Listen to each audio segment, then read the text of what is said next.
Thank you, Anna. Recently, the guy who did some impossible rock climb across a sheer face in, I believe it was, not Yellowstone, one in Yosemite was asked, would he rather climb the sheer face of Yosemite, or would he rather do public speaking? He said without hesitation, Yosemite.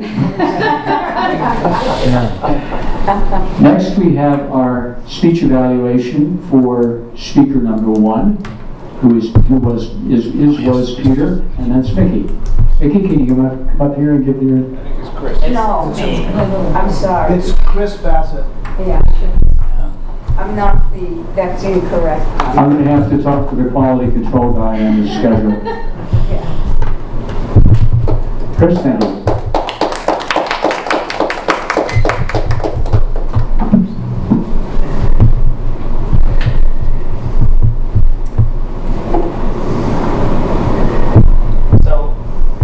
Peter, great job on your speech. It was a different kind of speech than was usual because you were acting as a character. And I thought you did a great job with it. Your time was 8 minutes and 10 seconds, which is just over the maximum of 8 minutes. So you did pretty good there. The first thing I noticed is you came to the front, in front of the podium. You had a strong presence and a loud and clear voice. And that engaged the audience right away in your storytelling. And you turned to the sides of the room regularly to make sure you were engaging and making eye contact with everyone. So I thought you did a great job with that. In terms of entertaining the audience, you engaged the audience. Everyone was listening closely from the beginning. There were chuckles throughout the speech, laughter at one point, humorous points to the story spread throughout, which I thought was very effective. The story was about love and family and happiness, which I think everyone can relate to. And there was really interesting symbolism used with the bluebird and the snow leopard representing happiness, and I thought that was really effective in capturing people's attention and telling the story.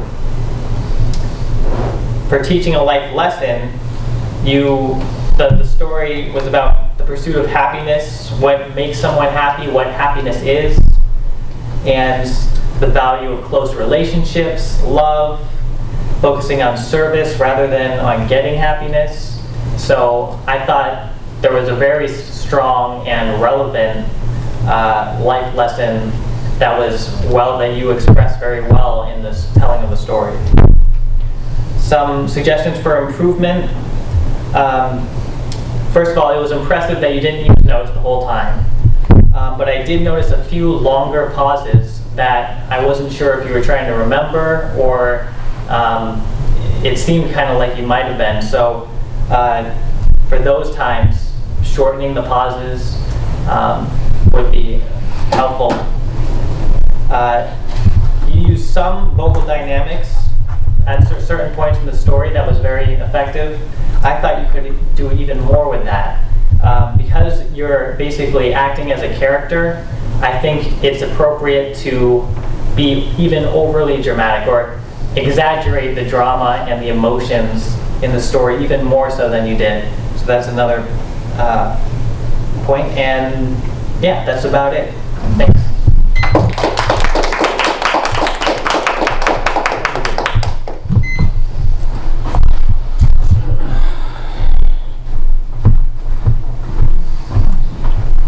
I knew it was around here somewhere. And now we have our evaluator for second speaker, Brendan. Am I allowed to say something before the evaluation? Of course. Okay. So there was a little snafu with the timer. I was prepared to come to a conclusion if I saw the green card, but I didn't see one. Right. So I have to keep that in mind for the evaluation. It was. The timer, I messed up because I'm trying to juggle two roles here and I was focusing on my evaluation and I messed up the time, so keep that in mind. I will turn this over to the mercy of Ron Kanzer. Thank you, Al. Part of delivering tzedakah is to be patient and kind. So, Brendan, Chris, we forgive both of you and ask you to forgive us.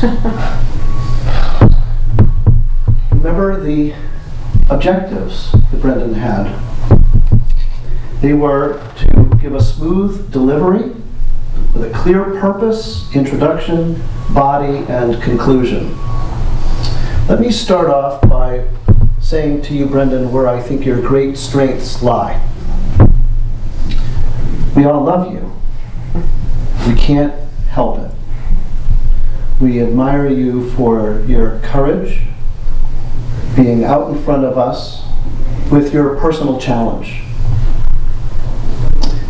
When you spoke about this conundrum of, I want to talk to this girl, but I don't know what to say and I don't know how to do it, I think our hearts really opened. And that was perhaps the real wonder and the gift that you have as a speaker.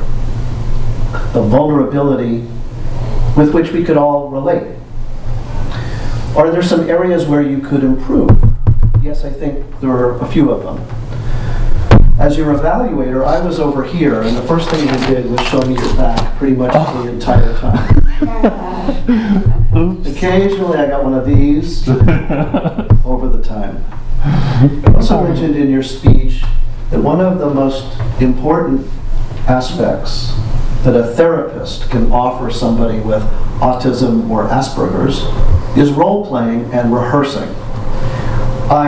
Unlike other presentations that you gave, I didn't get the sense that you rehearsed this one. Am I correct? No, this was substantially improvised and I think not rehearsed. I think the improvisation worked against you. I've seen you give other speeches that were compelling. You're the only person in our club who I've given a standing ovation to. And one of the presentations you gave had the words, "Hey, Aspie," where you were referring to yourself as somebody with Asperger's. In this speech, you were kind of jiggling your page, kind of fumbling for a beginning. I didn't know what the introduction was. If you would come right out and say, "Have you ever been nervous to ask a girl or a guy out on a date?" Boom, you would have had us right away. Yeah. So what you did in the middle either needed to be in the beginning or something like that to get us right away. There was some confusion because we're not professional therapists, or at least I'm not, the distinctions between having autism and Asperger's. I would pick one or the other. You also referred to the possibility of discovering an undiscovered Einstein. I think that is a compelling and beautiful phrase. And I would, again, have put that in earlier. And I would have said why that's important.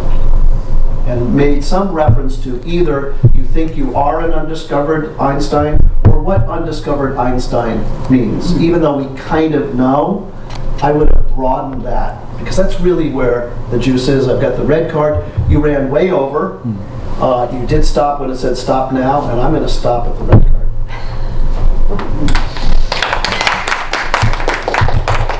Thank you, Rob.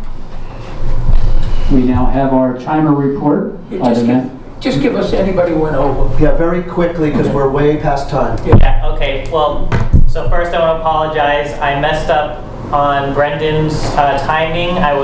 I'm trying to do two roles at once, and I was focusing on my evaluation, lost track of time. We forgive you. Yeah, okay, so I'm just going to read who went over and under. Peter, Ash, you were just under at 57 seconds. Rob, you were over at 2:26. Peter, Ash, you were over at 8:10. Leslie, you were over at 2 minutes 6 seconds. And Rob, for your evaluation, you were over at 3 minutes 51 seconds. And then Brendan was at 8 minutes 52 seconds, which is way over, but that's because I didn't give him any cards. So. Great, thank you, Chris.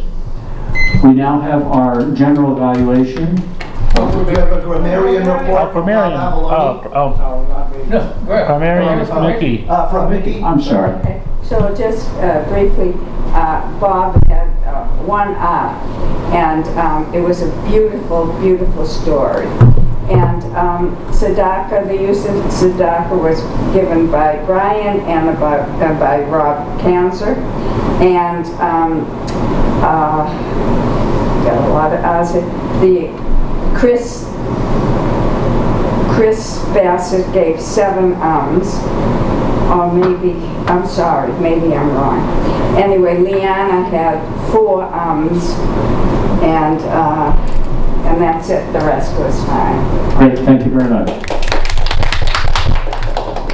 And now the man who gets the second introduction, Ramiro